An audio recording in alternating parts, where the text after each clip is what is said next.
பழவேற்காடுன்னு சொன்னாலே நம்மள பல பேருக்கு அது ஒரு சுற்றுலா தலமா தான் தெரியும். ஆனா இத உலக அதிசயங்கள்ல ஒன்னா அறிவிக்கணும்னு தமிழக அரசால பழவேற்காடு பரிந்துரைக்கப்பட்டுச்சுன்னு நம்மள பல பேருக்கும் தெரியாது. அப்படி என்ன அதிசயம் பழவேற்காட்டுல இருக்குதுன்றத தெரிஞ்சுக்கிறதுக்காக நாங்க எங்க குழுவோட பழவேற்காட்டுக்கு போனோம்.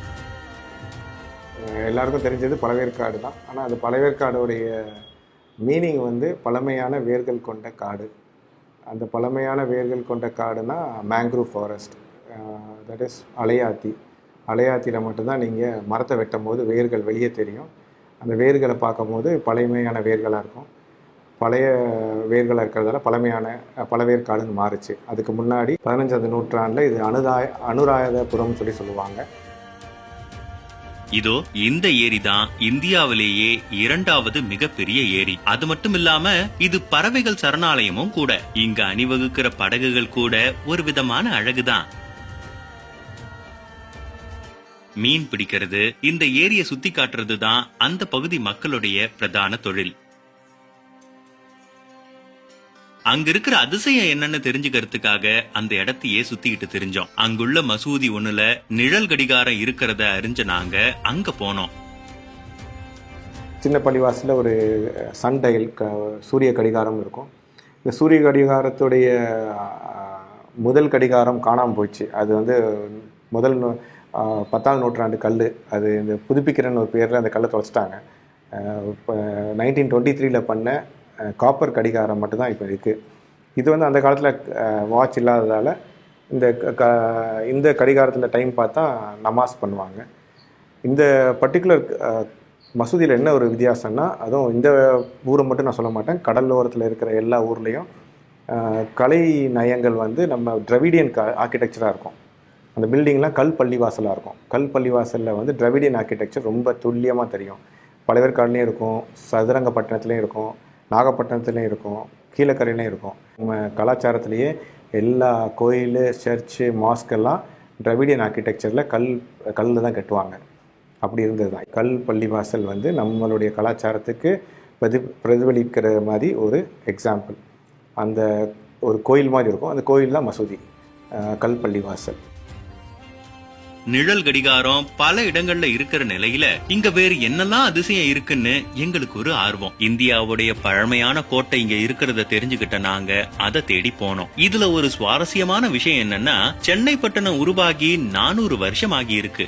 ஆனா பழவேற்காடு உருவாகி 500 வருஷம் ஆகி இருக்குன்றதே அதிர்ச்சியான ஒண்ணுதான். அப்படிப்பட்ட காலத்துல கட்டப்பட்டதுதான் இந்த கெல்ரியா கோட்டை.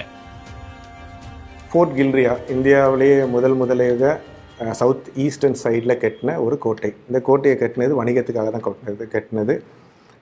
ஃபஸ்ட்டு வந்து ஃபோர்ட் கில்ரியாவுக்கு கட்டுறதுக்கு முன்னாடி அந்த இடத்துல போர்ச்சுகீஸ் தான் இருந்தாங்க. போர்ச்சுகீஸ் விஜயநகர கிங்கிட்ட வந்து காசு கொடுத்து அந்த இடத்த வாங்கினாங்க.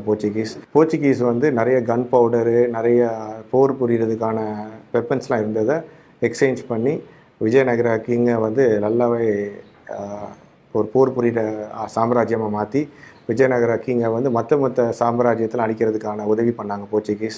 அதால் போர்ச்சுகீஸ் பிடிச்சி போச்சு. அந்த போர்ச்சுகீஸ் பிடிச்சி போனதால் அவங்களுக்கு வணிகம் பண்ணுறதுக்கு பழவேற்காடில் ஒரு இடம் கொடுத்தாங்க. இந்த விஷயத்தெல்லாம் தெரிஞ்சு தான் டச்சுக்காரங்க வருவாங்க.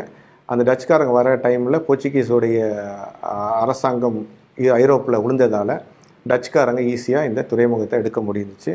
அதே மாதிரி விஜயநகர கிங்கிட்ட ஒரு ட்ரீட்டி சைன் பண்ணி பழவேற்காடுன்னு இடத்துல ஃபோர்ட் கில்ரியான்னு ஒன்று கட்டினாங்க. 1602 வந்து அந்த ட்ரீட்டி சைன் பண்ணி அங்கே ஒரு லேண்டு வாங்கி கட்ட ஆரம்பித்தாங்க. 1610 வந்து முடிச்சுட்டு வணிகத்தை ஆரம்பித்தாங்க. அவங்க வணிகம் ஆரம்பித்த டைமில் ஐரோப்பில் பெரிய கம்பெனியாக இருந்தது டச் ஈஸ்ட் இந்தியா கம்பெனி. அப்போ வந்து இங்கிலீஷ் ஈஸ்ட் இந்தியா கம்பெனியும் கிடையாது, ஃப்ரெஞ்ச் ஈஸ்ட் இந்தியா கம்பெனியும் பெருசாக கிடையாது. இவங்க ரொம்ப பெரிய ஃபேமஸ் ஆனதால் பிரிட்டிஷ்காரங்க இந்தியாவுக்கு வருவாங்க. இவ்வளோ பெருசாக பண்ணுறாங்களேன்னு சொல்லும்போது தான் 1639 மெட்ராஸை உருவாக்குவாங்க விஜயநகர கிங்கோடைய பெர்மிஷனோட. இந்த 1639 இப்போது டச்சுக்காரங்க பழவேற்காடில் ஃபேமஸ் ஆனதுலேயும் இந்த அப்பப்போ போர் நடந்துகிட்டே இருக்கும்.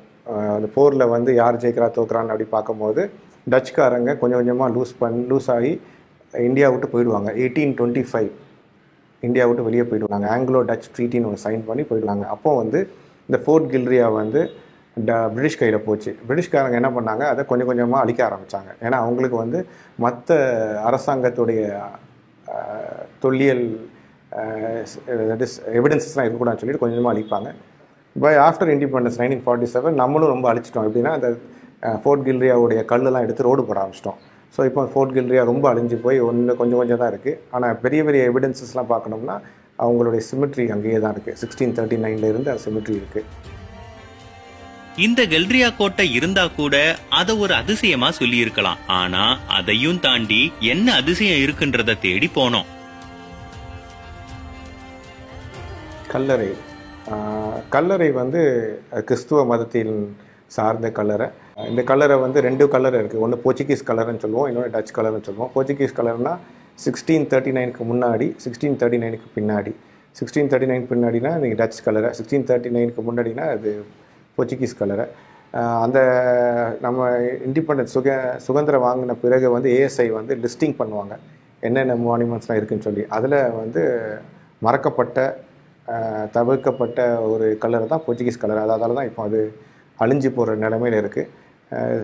பாதுகாத்து இருக்கிறது வந்து இந்த டச்சுடைய கல்லறை. இந்த டச்சு கல்லறையில் எல்லா வகையான எல்லா தொழில் சார்ந்த மக்களுடைய கல்லறையும் இருக்கும், டோம் ஸ்டோன்ஸ் இருக்கும். கவர்னர், நம்ம புலிக்கேட்டை ஆண்ட கவர்னர், புலிக்கேட்டை மட்டும் இல்லை ஆசியாவை ஆண்ட கவர்னர், டச் கவர்னருடைய கல்லறை 2 இருக்குது. டாக்டர் கல்லறை இருக்குது, ஆர்மேனியன் ஸ்டோன்ஸ் இருக்குது. ஸோ இந்த கல்லில் வந்து ஒரு குறிப்பாக என்ன பண்ணியிருக்காங்கன்னா, நாங்கள் வந்து 2014 யூனிவர்சிட்டி ஆஃப் டோக்கியோவில் இருந்து வந்த ப்ரொஃபஸர்ஸ் வந்து எங்களுக்கு ஒரு இது காட்டினாங்க. இந்த கல்லில் ஒரு காந்த சக்தி இருக்கும். லைட் ஜியாலஜி படித்தவங்களாம் அதை பார்த்தீங்கன்னா அந்த கல்லில் வந்து மேக்னெட் ஒட்டும். உடனே நீங்கள் மம்மி படத்தை பார்த்த மாதிரி நினச்சிடாதீங்க, மேக்னெட் வந்து அழகாக டக்குன்னு ஒட்டும். ஸோ இந்த கல் வந்து ஒரு 250 அடி கீழே இருந்து எடுத்து கட்டின சாக்கனைட் கல்லுன்னு சொல்லுவாங்க. இந்த கல் நம்ம கோரமண்டல் கோஸ்ட்டில் மட்டும்தான் இருக்கும். இந்த கல்லில் வச்சு கட்டின கல்லறை தான் இந்த போர்ச்சுகீஸ் அண்ட் டச் கல்லறை. இந்த கல்லை வந்து ரொம்ப பாதுகாக்கணும். அந்த கல்லில் வந்து அழகான கலை நயங்கள் இருக்கும். அழகான இந்த எம்போசிங் சொல்லுவாங்க, வார்த்தைகள்லாம் எம்போஸ் ஆகிருக்கும், ஸ்கூப் ஆகிருக்காது. ஸோ இந்த விஷயங்கள்லாம் நம்ம கலை சார்ந்த ஒரு நயங்கள். இதை வந்து நம்ம அழிச்சிடக்கூடாது. இந்த விஷயங்கள்லாம் நீங்கள் போர்ச்சுகீஸில் மட்டும்தான் டச் அண்ட் போர்ச்சுகீஸோடைய சிமெட்ரியில் மட்டும்தான் பார்க்க முடியும். இதோடைய கலைகளை நீங்கள் மற்ற கோயில்களையும் பார்க்கலாம். ஆனால் இந்த வரைக்கும் யாரும் ப்ரூவ் பண்ண முடியல இந்த கலை எங்கேருந்து வந்துச்சுன்னு சொல்லிட்டு. ஏன்னா நம்ம மகாபலிபுரத்தில் இருக்கிற சிற்பிகள்கிட்டலாம் போய் கேட்டால் நாங்கள் இது பண்ண தெரியாது, நாங்கள் பண்ணது கிடையாதுன்னு சொல்லுவாங்க. ஸோ இந்த எவிடன்சஸ்லாம் நீங்கள் வந்து இப்போ டச் சிமெட்ரியில் பார்க்கும்போது ரொம்ப ஆச்சரியமாக இருக்கும். இந்த கலை எங்கேருந்து வந்துச்சுன்னு சொல்லி பார்க்கும்போது யாருக்கும் அது ஆன்சர் கிடையாது. பட் இதை ப்ரொடெக்ட் பண்ணணும். ப்ரொடெக்ட் பண்ணுறதுக்கான விஷயங்கள்லாம் இப்போ நாங்கள் பண்ணிகிட்ருக்கோம். வந்து பாருங்கள், ஃபோர்ட் கில்ரியாவுக்கான கல்லறை தான் இந்த டச் கல்லறை. டச்சு காலத்து கல்லறை. இந்த இடத்துல பல நாட்டை சேர்ந்தவங்களுடைய கல்லறை இருக்கு. ஒவ்வொரு கல்லறையிலயும் ஒவ்வொரு குறியீடு, நேர்த்தியான வடிவம், நேர்த்தியான எழுத்து வடிவங்கள். இது வரைக்கும் இந்த எழுத்துக்களை எந்த நாட்டை சேர்ந்தவங்க உருவாக்குனாங்கன்றதும் யாருக்கும் தெரியாது. இந்த கல்லறையத்தான் தமிழக அரசு உலக அதிசயத்துல சேர்க்க பரிந்துரை செஞ்சது. இந்த பர்டிகுலர் ஏரியாவை வந்து ஏன் பிரிட்டிஷ், டச், போர்ச்சுகீஸ் வந்து இறங்குனாங்கன்னு நம்ம எல்லாரும் கேள்வி கேட்கணும். இந்த கேள்விக்கு மெயின் பதில் வந்து பருத்தி தான். இது வந்து நம்ம எல்லாருமே ஸ்பைஸு, எல்லாருமே நம்ம பிரியாணியில் போடுற கிராம்பு பட்டைக்காக பிரிட்டிஷ்காரங்க வந்தாங்கன்னு சொல்கிறது வந்து, ஒரு டைமண்ட்ஸ்க்கும் கோல்டு ஜுவல்லரிக்கு வந்தாங்கன்னு சொல்கிறது வந்து ஒரு தப்பான கருத்து. மெயினாக வந்தது வந்து பருத்தி தான். அந்த 15வது 14வது நூற்றாண்டுலாம் இந்த பருத்தியை வச்சு அரப்ஸும் தமிழர்களும் என்டையர் ஓஷனையும் கிராஸ் பண்ணுவாங்க. தட் இஸ் கடல் வணிகத்தில் என்டையர் ஓஷனை கிராஸ் பண்ணுறதுக்கு மான்சூன் விண்டில் அப்போ பருவநிலை காட்டில் வச்சு கிராஸ் பண்ணுறதுக்கு பருத்தி தான் முக்கியம். அதுவும் செயில்னு சொல்லுவோம்ல, அந்த கடல் கப்பலுடைய பாய். அந்த 3 பாய்மர கப்பல் வந்து நம்ம தமிழ்நாடு கல்ச்சரில் மட்டும்தான் இருந்துச்சு. அதுக்கு ப்ரூஃப் பண்ணோம்னா பாலியில் அதுக்கு டெம்பிளில் ஒரு ஸ்டோனே இருக்கும். இந்த 3 பாய்மரத்தை வச்சு நீங்கள் கடலை கறக்கும் போது ஈஸியாக டபான் கடந்துடலாம். ஒரு 2-3 மாதத்துலேயே கடந்துடலாம். இந்த டெக்னிக்கை வந்து கண்டுபிடிக்க தான் பிரிட்டிஷ், போர்ச்சுகீஸ், டச் வந்து இந்தியாவுக்கு வர பார்த்தாங்க.